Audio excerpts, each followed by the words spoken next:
안녕하십니까 수험생 여러분. 자, 저번 주 마지막에 107조 진이 아닌 의사표시에 대해서 공부를 했습니다.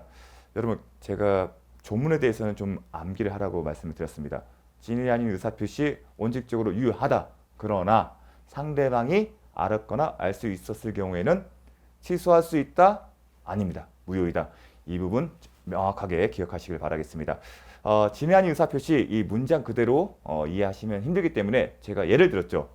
근로자가 사용자의 지시에 따라 사직서를 제출. 사직서. 이 사직서를 제출했을 때 이 예를 가지고 말씀을 드렸습니다. 자, 사직서가 제출됐다. 사직서가 갖고 있는 의미가 뭐죠? 객관적으로 외부에서 봤을 때, 남들이 제3자가 봤을 때는 근로관계의 종료입니다. 근로관계 종료인데 이걸 뭐라고 합니까? 표시상의 효과의사. 자, 교과서나 아니면 기타 수험 교재는 이렇게 표시가 되는 경우도 있습니다. 그런데 107조는 이런 문제죠. 사직서를 제출한 근로자의 마음. 이 사직서에 근로관계 종료할 의사가 있었습니까? 없었습니까? 어쩔 수 없이 제출했다는 게 그 의미였죠. 전제였죠. 그렇다면 내심에는 이 사직서에 갖고 있는 효과의사, 즉 근로관계 종료 의사가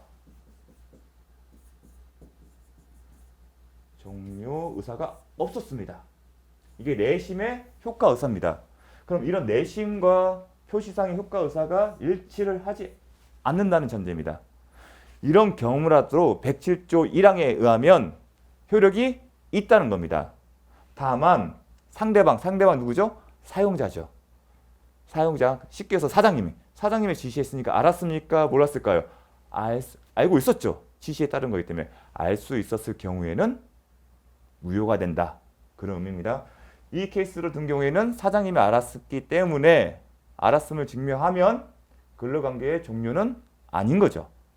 자, 그러면 기출문제 보겠습니다. 기출 32에 이렇게 종합 문제가 나왔습니다. 의사와 표시가 불일치. 의사와 표시에 불일치하는 경우는 107조 이외에도 108조, 109조가 있습니다. 107조 경우에는 이제 독립적으로 나오기는 힘듭니다. 그래서 107조와 관련된 문제가 나왔을 때는 이런 식으로 종합 문제로 나올 겁니다.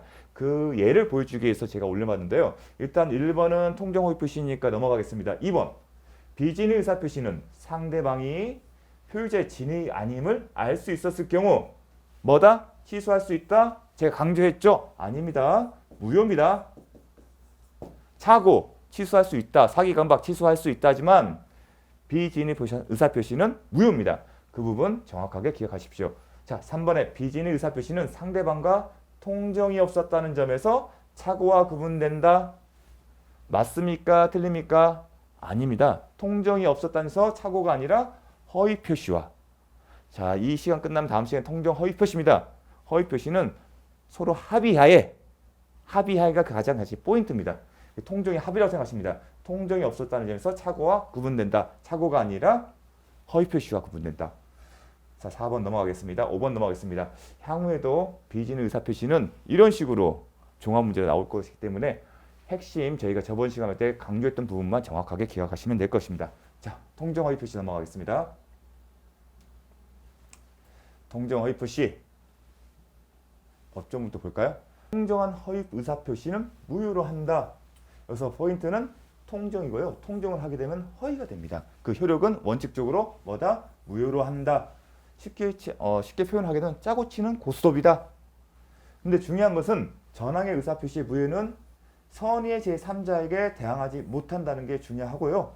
시험 출제는 선의 제3자에 해당되냐 안 되냐를 묻는 질문이 많습니다. 이걸 처음에는 하나의 문제 갖고 해당된다 안 해당된다 이렇게 묻다가 이제는 박스 문제로 나오는 게 실제 경향입니다. 자, 통정을 허위에서 무효로 한다. 107조 경우는 통정에 있냐 없냐에 따라서 구분된다는 거 좀 전에 배웠었습니다. 그러면 일단은 개념으로 하나 구별할게. 시험에서는 은닉행위와 구별을 하고 있습니다. 그럼 은닉행위는 뭐냐? 당사자들이 진정으로 의혹한 다른 행위를 숨기기 위하여 이러한 가장행위를 하는 경우 짜고 치는 고스톱이다. 그러면 보통의 경우는 이런 예를 들죠. 진정으로 의혹한 다른 행위는 뭐다? 증여가 있었습니다. 증여가 있는데 증여를 하게 되면 세금에 문제가 있기 때문에 실제 의사는 증여지만 외형상 보이는 걸 뭘로 한다? 매매를 가정한 겁니다. 자, 증여가 목적인데 세금의 문제 때문에 매매 계약을 창출하는 겁니다. 그러면 가장에서 짜고 치는 고스톱이다 생각하시면 이 매매 계약은 허위 표시에 해당되겠죠. 허위 표시. 근데 증여는 실제 의사가 있습니까? 없습니까? 있습니다. 그리고 이게 은닉행위입니다.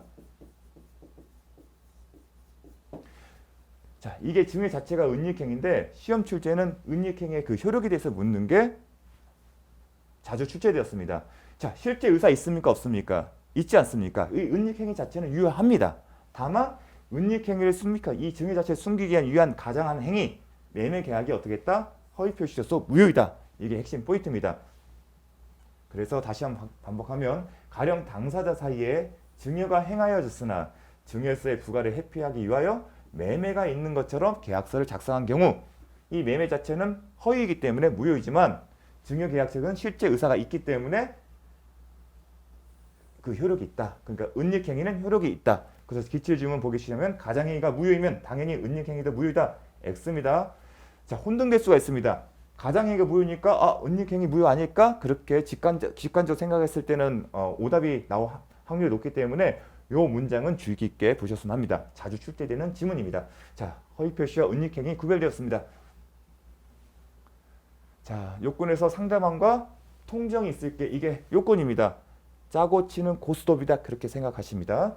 자, 통정이 있다고 하기 위해서는 표의자가 진의 아닌 의사 표시를 하는 것, 알고 있는 것만으로 부족하며 단순히 아는 것만은 부족하고 그에 관하여 상대방과 사이에 합의가 있어야 한다. 이 문구는 익숙해지셔야 합니다. 단순히 알고 있다. 알고 있는 것은 그 상대방이 말을 해서 알 수도 있는 거고 말하지 않고도 정황상 알 수 있는 겁니다. 근데 통정이라는 것은 뭔가 통하는 거 아니겠습니까? 합의가 있어야 한다는 겁니다. 그 합의가 있어야 한다는 게 있어야만이 통정이 있다는 것입니다. 그래야만이 허위 표시에 해당되는 겁니다. 따라서 통정 허위 표시가 성립하기 위해서는 진위와 표시의 불일치에 관하여 상대방과 합의가 있어야 한다는 표현이 있습니다. 합의가 있어야 한다. 이 표현이 왜 중요하냐면 실무에서는 허위 표시를 주장하는 이유는 다 하나입니다. 그 효력을 없애기 위한 것입니다. 그럼 효력을 주장하는 사람이 이런 얘기죠. 이거 상대방과 합의해서 허위로 만든 것입니다. 얘기를 합니다. 그런데 상대방이 나는 합의까지 한 거 없다. 그렇게 부인을 할 수도 있습니다. 그러면 과연 합의가 있었는지 여부에 따라서 허위 표시 성립이 달렸기 때문에 그런 실무적 측면에서는 중요하지만 저희 그 시험에서는 이렇게 깊이 거기까지는 시험이 출제되지 않기 때문에 여기서 멈추도록 하겠습니다. 자, 질문은 이겁니다. 단순히 진의 아닌 의사 표시를 하는 것만 알고 있어도 통정에 해당된다, 허위 표시에 해당될 수 있다 그런 지문이 나옵니다. 하지만 우리는 알고 있죠. 알고 있는 것만은 부족하고 뭐가 있어야 한다? 합의까지 있어야 합니다. 강조드렸습니다. 33에 이렇게 추천됐습니다. 통정 허위 표시는 표의자가 의식적으로 진위와 다른 의사 표시를 한다는 것을 알았다면 성립한다. X죠. 상대방이 알았다면이 아니라 아는 것에 그치지 않고 합의까지 있어야 한다는 거 중요합니다. 30회도 똑같이 나왔어. 이거는 은닉행위와 이게 관련된 거죠. 당사자가 통정하여 증여를 매매를 가져가고 증여는 은닉행위였습니다. 사실 이렇게 비교를 해서 암기를 하지 않으면 이 문장 자체로는 혼동의 여지가 있을 수 있습니다. 증여를 매매로 가정한 경우 증여와 매매는 모두 무효다. 뭐가 틀렸죠? 증여는 유효하다. 계속 지문이 반복되는 것을 알 수가 있습니다. 효과. 자, 이 부분 중요합니다. 제3자는 선의 제3자를 보호한다고 나왔습니다. 자, 3자의 의미는 무슨 의미일까를 먼저 파악을 해야 할 겁니다. 제3자는 허위 표시 행위를 기초로 새로운 이해관계를 맺은 자만을 의미한다. 그리고 통정 허위 표시를 기초로 새로운 법률상 이해관계를 맺은지 여부는 실질적으로 파악해야 한다. 자, 이렇게 하면 정말 어렵습니다. 저도 처음 공부를 할 때 이 말이 무슨 말인가 싶었는데 일단은 포인트는 이겁니다. 새로운 이해관계를 맺은 자인데 허위 표시 행위를 기초로 해서 이분이 포인트 하나고요. 또 하나는 뭐냐면 새로운 법률상 이해관계를 맺었는지 여부는 실질적으로 판단한다. 실질적의 그 반대말 뭘까요? 형식적. 근데 형식적은 아닙니다. 실질적으로 파악한다는 문구를 기억하십니다. 그러면 이해를 편화를 위해서 제가 좀 더 예를 들어보겠습니다. 먼저 판례는 이렇게 나와 있습니다. 판례 내용을 먼저 보겠습니다. 자, 우리 민법 제8발조에는 선의 3자에게 대항하지 못한다고 표현만 있지 선의 3자는 누가 있다는 얘기는 안 하고 있습니다. 자, 먼저 내용을 먼저 파악해 보겠습니다. 상대방과 통정한 허위의 의사표시는 무효이고 108조 1항에 그렇게 써 있습니다. 누구든지 그 무효를 주장할 수가 있는 것이 원칙입니다. 그렇죠? 무효면 누구든지 주장을 할 수 있다. 허위 표시의 당사자와 포괄승계인 이해자라서 일단은 당사자와 포괄승계인 이해자라는 것을 기억하십시오.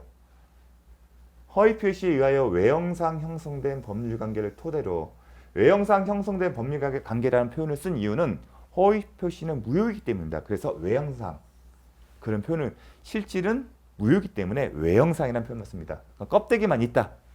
외형상 형성된 법률관계를 토대로 실질적으로 새로운 법률상의 이해관계를 맺은 선의 제3자에 대해서는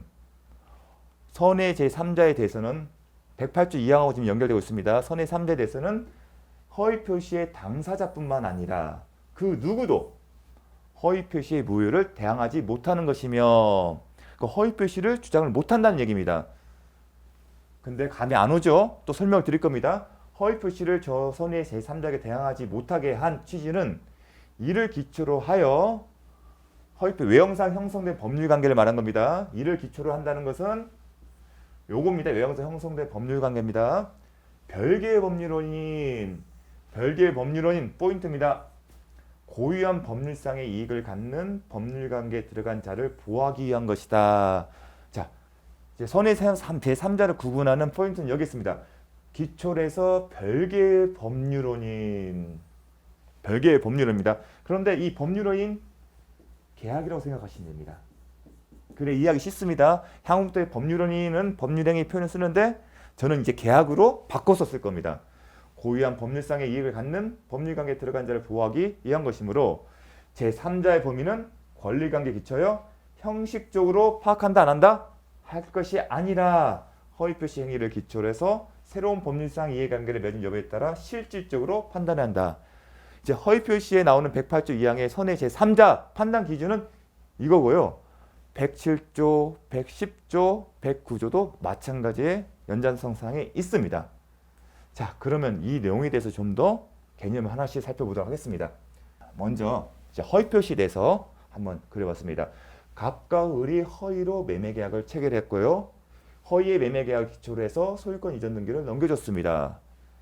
등기를 했기 때문에 외형상 갑에서 을로 소유권이 넘어가겠죠. 그러자 을은 다시 매매계약을 체결해서 병으로 넘겨줬습니다. 그리고 현재 부동산 등기부상 소유자는 병으로 되겠죠. 그럼 등기부를 볼게요. 등기의 목적은 이렇게 됩니다. 등기의 목적 갑이 했고 매매계약에 기초해서 소유 등의 목적이었고 을로 갔고 그다음 소유 등 매매 병 이런 식으로 갑니다. 그런데 문제가 발생했습니다. 이 매매가 허위 표시에 의한 매매 계약이다. 그럼 어떻게 된다고 했죠? 원칙적으로 무효가 됩니다. 그럼 저번 시간 배웠죠? 무효인 등기 원인이 무효게 되면 이 등기 어떻게 됐습니까? 등기에 효력이 없죠? 비록 외형상의 등기부에 등재가 되었다 하더라도 등기에 효력이 없으면 을은 등기가 없는 거 똑같아요. 그럼 소유권을 취득합니까? 못합니까? 소유권을 취득을 못합니다. 여러분, 소유권 취득을 못하면 소유자가 누가 된다고 했죠? 갑이 된다고 했죠? 반사적으로요. 그러면 근데 을에서 병으로 넘어갔어요. 제가 설명드렸죠? 소유자가 아닌 사람이다. 근데 넘어가려면 이건 물권행위인데 뭐가 필요하다? 처분 권한이 있어야 한다. 처분 권한이 있다는 건 뭡니까? 소유자여야 한다는 거였죠? 소유자만이 등기를 넘길 수 있는 겁니다. 근데 소유자입니까? 아니지 않습니까? 그 이유는 허위 표시, 허위에 의한 매매 계약이 무효이기 때문에 등기 원인이 무효이면 이 등기도 어떻게 된다? 효력이 없다는 그 논리에 따라서 이 사람은 소유자가 아닙니다.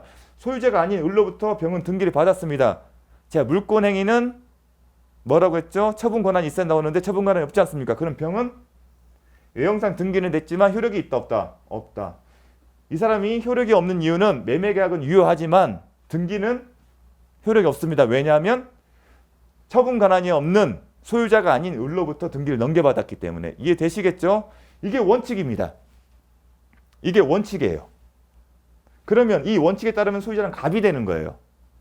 그럼 갑은 소유자겠죠. 실질적인 소유자는 갑이에요. 그럼 갑은 이 허위표시가 무효임을 이유로 허위표시가 무효임으로 을은 소유권을 취득하지 못하고 따라서 을은 소유자가 아니다. 그런데 소유자가 아닌 을이 병에게 소유권을 넘겨줬기 때문에 처분 권한이 없는 사람이 넘긴 처분행위 때문에 병도 소유권을 취득하지 못한다. 근데 외형상 을과 병으로 보이기 때문에 방해한다. 그래서 요거를 말소해달라 주장을 할 수가 있습니다. 원칙은. 그러면 갑은 병과 을로 상대로 소유권 이해등기 말소를 청구할 수 있는 겁니다. 이거 말소고 이거 말소. 그러면 갑이 자기 소유권을 회복하게 되는 거죠. 그게 원칙입니다. 그런데 제가 그랬죠. 거래 안전, 선의 제3자의 보호 규정이 있는 경우가 있다고. 근데 사회질서에 반하는 행위, 불공정한 법률 때 선의 제3자 규정 똑같은 논리로 접근했었죠. 선의 제3자 보호 규정이 있었습니까? 없었습니다. 그런데 어제부터 나오기 시작했습니다. 그리고 오늘도 나왔습니다. 허위표시에. 제 108조가 있었죠. 108조에서 2항에서 저 선의 제3자는 보호한다는 규정이 있습니다. 일단 병은 선의 제3자에 해당됩니다. 자, 잠시 숨을 고르고 아까 원칙대로 하게 되면 병은 허위표시면 효력이 없어요. 무효입니다. 그러면 을병은 등기를 취득하지 못하고 갑이 권리자가 됩니다. 그런데 갑이 소유권 이해등기 말소를 을과 병을 상대로 해서 특히 병을 먼저 하겠죠. 병한테 너 허위 표시에 기초한 거기 때문에 논리에 따라서 너는 소유권 취득자가 아니다. 이걸 말소해줘. 등기 후에 있는 걸 말소해줘. 얘기를 합니다. 그럼 병이 이런 얘기를 한다는 겁니다. 나는 을과 병 사이에 을과 병 사이 매매계약을 체결할 때 이 매매계약이 허위 표시라는 것을 몰랐어. 선이라는 것은 이 매매계약이 허위 표시라는 것을 몰랐다는 걸 의미한 겁니다. 근데 병이 정말 몰랐어요. 몰랐다 쓴 선이라고 합니다. 나는 이 모르는 사람이 선의자야. 그런데 108조 제2항에 따르면 저 선의 제3자에게는 무효를 주장하지 못한다고 돼 있지 않니? 나는 그래서 108조 2항에 선의 제3자에 해당되므로 가봐. 너는 나한테 무효를 주장할 수 없어. 그 얘기를 할 수 있다는 겁니다. 어디에 근거해서요? 민법 제108조 2항에. 그렇게 되면 보니까 실제로 허위 표시가 맞고 병은 몰랐어요. 몰랐다면 108조 2항이 적용이 되는 겁니다. 그러면 갑이 말소에 대해서 이렇게 주장하면 병이 거기에 대해서 항변으로 나는 선의 제3자에 해당한다. 그럼 그게 맞는 말이라면 갑은 병에게 이 매매계약이 갑과 을 사이에 체결된 이 매매계약이 허위 표시라는 얘기를 주장을 못한다는 얘기예요. 주장을 못하게 된다면 주장을 못한다는 얘기는 이 매매계약이 유효하게 된다는 겁니다. 유효하다면 을이 이 병과의 관계에서는 유효하다는 거예요. 무효를 주장하지 못하니까요. 주장하지 못한다는 얘기는 유효하다는 거잖아요. 그러면 등기는 다시 유효한 것으로 보게 되고 그렇게 되면 병은 유효하게 등기를 취득한 소유자인 을로부터 취득한 결론에 도달하는 겁니다. 그래서 무효를 주장하지 못한다. 그 의미가 이렇게 논리적으로 해석이 되는 겁니다. 이제 이 부분이 어려울 수 있습니다. 물권법을 배우지 않고 또 이렇게 상세하게 설명을 듣지 않았으면 혼동에 좀 어렵게 느껴질 수 있는데 결론은 이러한 논리 내용으로 도출된 것입니다. 자, 제가 뭐 좀 가르치는 스킬이 부족해서 그럴 수도 있는데 일단은 흐름의 방향은 계속 정확하게 말씀드리려고 반복하고 있습니다. 그런 과정들을 가지고 여러분들 복습을 하셨으면 좋겠습니다. 그러면 저 선의 3자란 개념을 한번 보겠습니다. 선의 3자, 저희가 이제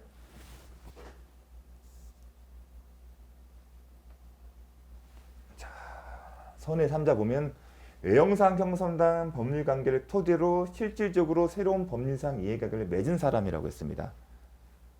자, 외형상 형성된 법률관계를 토대로 실질적으로 새로운 법률상 이해관계를 자, 이 개념이 시간과 실물을 통해서 업무를 하지 않는 한 와닿지 않는 개념이에요. 그리고 그때그때마다 이 사람이 정말 선의 제3자의 3자에 해당될까 참 어려움이 있을 수 있는데 저는 이렇게 좀 생각했으면 좋겠습니다. 이게 허위 표시예요.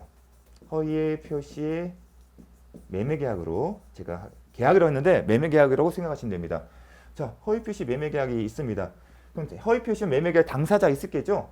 일단 당사자는 이 아래층에 있습니다. 근데 포괄승계는 뭐냐면 상속과 해서 합병을 예로 들고 있습니다. 근데 상속의 개념은 당사자의 지위를 그대로 승계하기 때문에 당사자하고 동일하게 봅니다. 그래서 법문상에도 판례상에서도 당사자와 포괄승계 이외의 자가 제3자라고 정의를 하고 있습니다. 그런데 외형상 형성된 법률관계를 기초로 새로운 이해관계를 맺었다.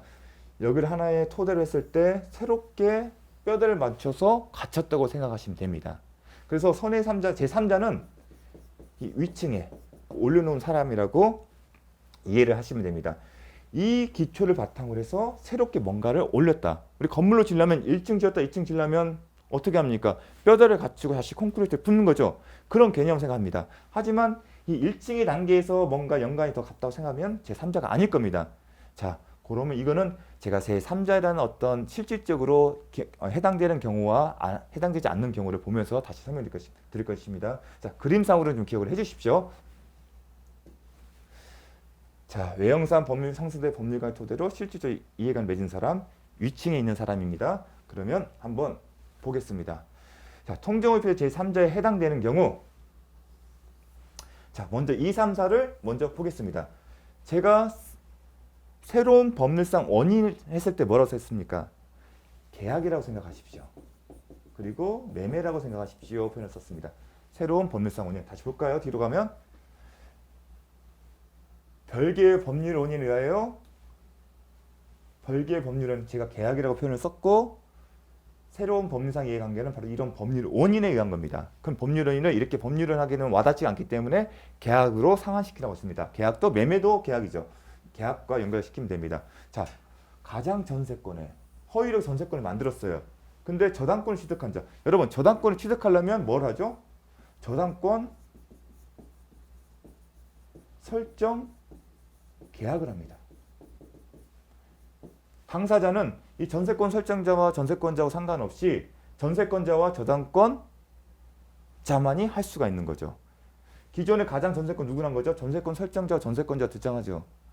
근데 저당권 누구라 합니까? 전세권자하고 저당권 설정자입니다. 여기 있는 당사자가 그대로 가는 건 아니에요. 그리고 저당권은 전세권하고 별개죠. 저당권 설정 계약, 별개의 법률 원인 됐죠. 그 다음에 가장 채무를 보증하고 보증 채무를 이행한 보증인 뭐냐? 가장 채무, 허위로 채무를 만들었죠. 그 채무자를 위해서 보증인이 생겼다는 겁니다. 자, 가장 채무라는 것은 금전 소비 대차 계약에 돈을 빌려준 사람, 빌린 사람 있겠죠. 이게 채무자예요. 돈을 빌린 사람, 허위로. 이 가장 채무는 채무자인데 누가 보증은 채권자와 계약을 체결하는 겁니다. 이제 보증하려면 보증계약을 체결해요. 당사자는 보증인과 이 채권자입니다. 근데 별도의 보증계약을 체결합니다. 여기도 새로운 별개의 원인이 있습니다. 이 두 사람은 금전 소비대차 계약이고 여기 보증계약은 별개의 겁니다. 계약이 여기 또 존재하고 있죠. 또 하나 2, 3번 그렇습니다. 그러니까 새롭게 체결하는 거. 그 다음에 4번에 파산 선고를 받은 가장채권 파산관제인 요거는 그냥 암기를 하십시오. 그리고 또 하나가 알 게 있습니다. 파산관제는 제3자에 해당됩니다. 그러면 선이냐 악이냐 여부를 판단할 거 아니겠습니까? 거기와 관련돼서 이제 출제가 되고 있는데 파산관제는 파산 채권자 모두가 악의로 되지 않는 한 선의로 달아진다. 즉 파산 채권자가 여러 명이 있습니다. 채권자 여러 명이 모두 악의하면 악이고 굳이 한 명이라도 선의면 선의가 된다는 겁니다. 요거는 설명하기가 참 어렵고요.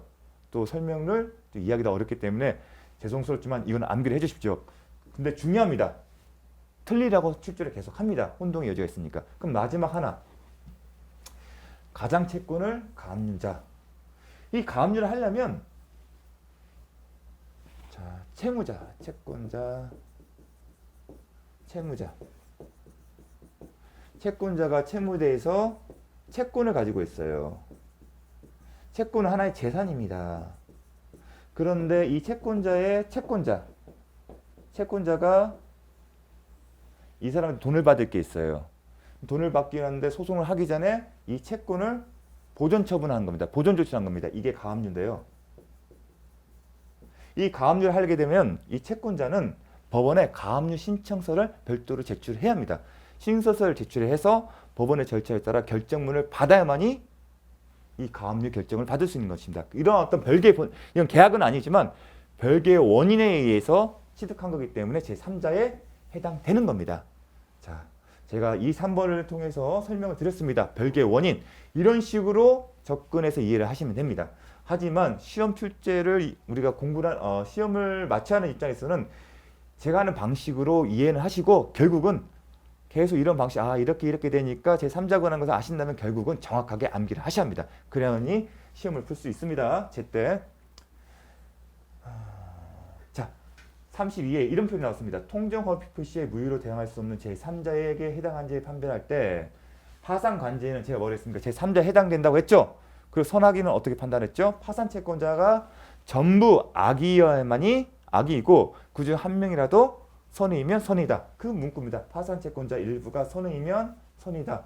모두 악이면 악이다. 자, 이렇게 기억을 하셔야 합니다. 자, 그 내용을 쓴 거기 때문에 바로 넘어가겠습니다. 통정허위 표시에 제3자에 해당되지 않는 경우, 이 경우는 이 그림을 생각하시면 됩니다. 1층, 2층. 근데 참 이게 좀 별개의 제3자를 해당될 때 별개의 법률상 원인. 그때 법률상 원인은 예를 들었죠.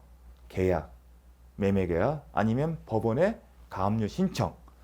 그런데 이 채무자는 사실 양도인이나 뭐 그런 게 아니에요. 그냥 채무자예요. 채권 양도 등장한 사람 이름입니다. 채권자, 채무자.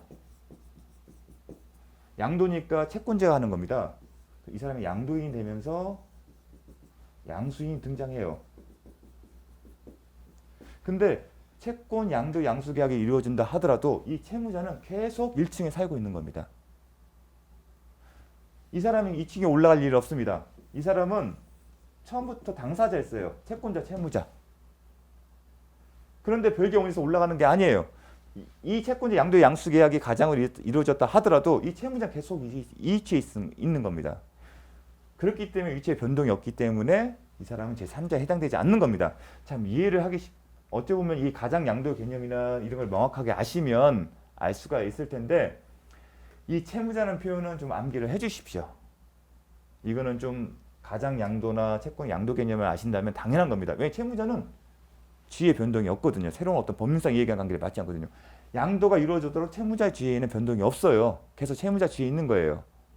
자, 그렇게 생각하시면 됩니다. 이 사람은 별개 법률관계에 있다 하더라도 계속 채무자 지위에 있는 겁니다. 자, 두 번째, 대리인. 대리인은 본인이에요. 즉 1층에 있는 당사자와 동일한 취급을 받습니다. 대리인은. 그렇기 때문에 3자에 해당되지 않습니다. 그 다음에 통정허위 표시에 의해 체결된 제3자를 위한 계약서 제3자 수익자는 또한 제3자에 해당되지 않습니다. 이거는 제3자를 위한 계약이라는 내용을 이해하시면 돼요.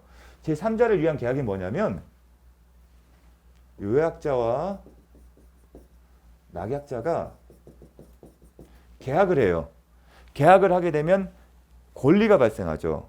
근데 이 권리 중에 이 계약에 의한 그 권리 하나를 제3자에게 수익자라고 하는데 이 3자에 주기로 하는 것을 이미 계약의 내용에 포함시키는 겁니다.